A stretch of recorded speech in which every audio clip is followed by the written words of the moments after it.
Most people think a zipper is just a zipper. You've probably seen marketing for travel bags saying things like YKK this and reverse coil that. But most of us don't actually know what any of that means or if it even matters. After testing countless travel bags, I've learned a good zipper can be make or break.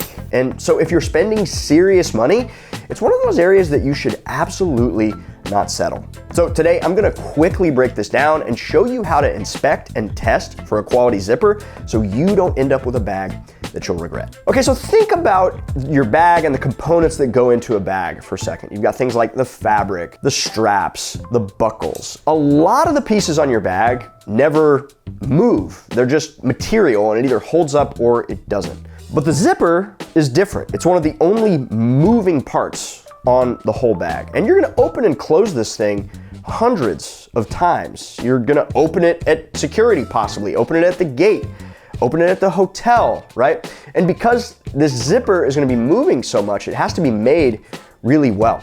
The gap between every tooth has to be just right. If it's off, bad things can happen. So how does this thing actually work?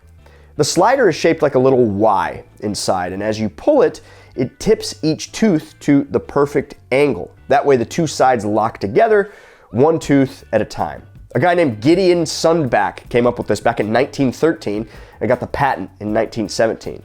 The idea still hasn't changed. Every zipper you own works the same way. So why do cheap zippers fail? It's not really a design flaw, it's how they're made. Cheap factories can't keep those teeth spaced just right when they're cranking out millions at a time. The metal in a cheap slider is soft. After a few months, the inside wears down and it starts spreading a little bit. Now it can't squeeze the teeth together hard enough to hold, and that's why a zipper pops open. The slider still moves, it just stops doing its job as well. So it all comes down to one thing: how well it's made. And that's exactly why one company has kind of dominated this space. YKK built their entire company around getting that part right. They make their own metal. They weave their own fabric tape. They even build the machines that stamp out the teeth. Nobody else controls the whole situation the way they do. And actually about half of the zippers in the world are theirs. That quality and tolerance is really what you're paying for. It's the reason that little name on the slider actually matters for your bag. So here's what I really think. On a good travel bag, YKK should just be there. It's the standard. So when a brand leaves it out, there's almost always a reason. And that reason is money. So if a bag has no name on the zipper, it's a safe bet you're settling, even if you don't realize it.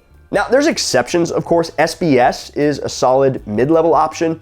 And then you've got brands like Pakt Design, who do use YKK zippers in some places, but they've also co-made their own zippers called ultrazips, which are pretty solid as well. But usually if a zipper is not named, that should be a red flag. So when buying a bag, what are you looking out for? First, check online before you buy. Look at the spec list, right? A brand that's proud of its zippers is gonna say the name right there. You'll see YKK, usually with a size next to it.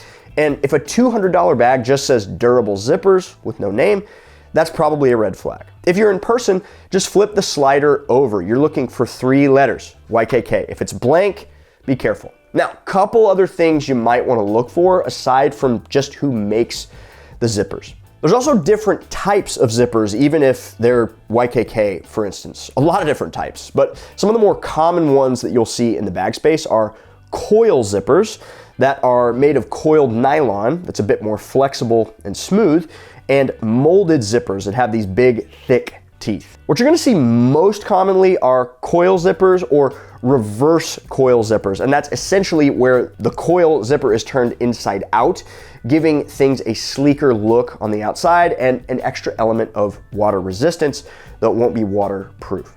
Zippers also come in sizes. You might see a number like 3, 5, 8, 10.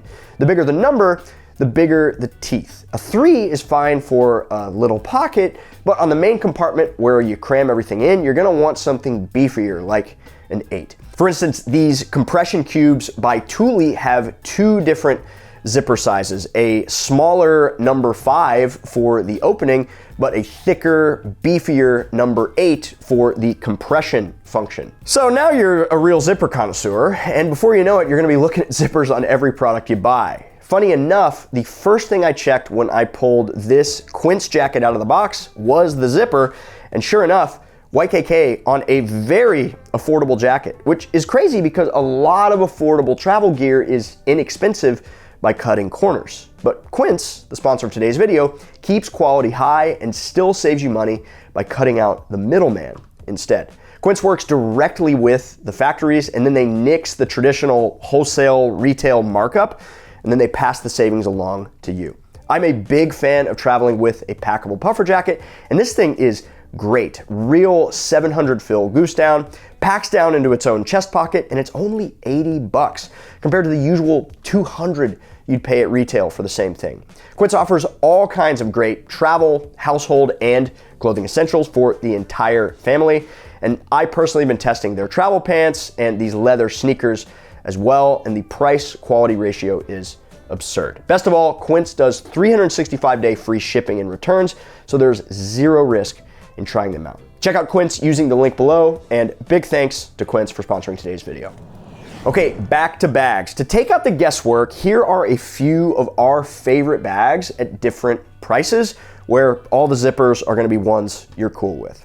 The Osprey 26+6 is a great budget pick. It's got YKK zippers, and in terms of sizes, the main compartment uses a beefy number 8 with number 5s on the smaller pockets. Another one under 100 bucks is the Tomtoc Navigator Lightweight. Total budget king. 40 liters, YKK zippers, and a laptop compartment with a false bottom. It is awesome. Then you got more premium bags like Pakt. They use YKK zippers, and they have a great lifetime warranty to back it all up. All of Air's bags feature YKK zippers as well, and really all of their components are the creme de la creme. Tortuga as well, really hard to go wrong with any of these. By the way, this is our first video where we dive deep into a specific bag feature. So if you liked this and you want us to do more videos like this, comment deep dive down below.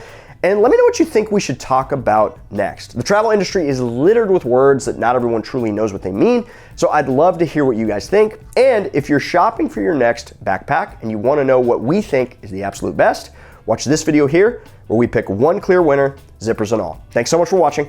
Happy travels.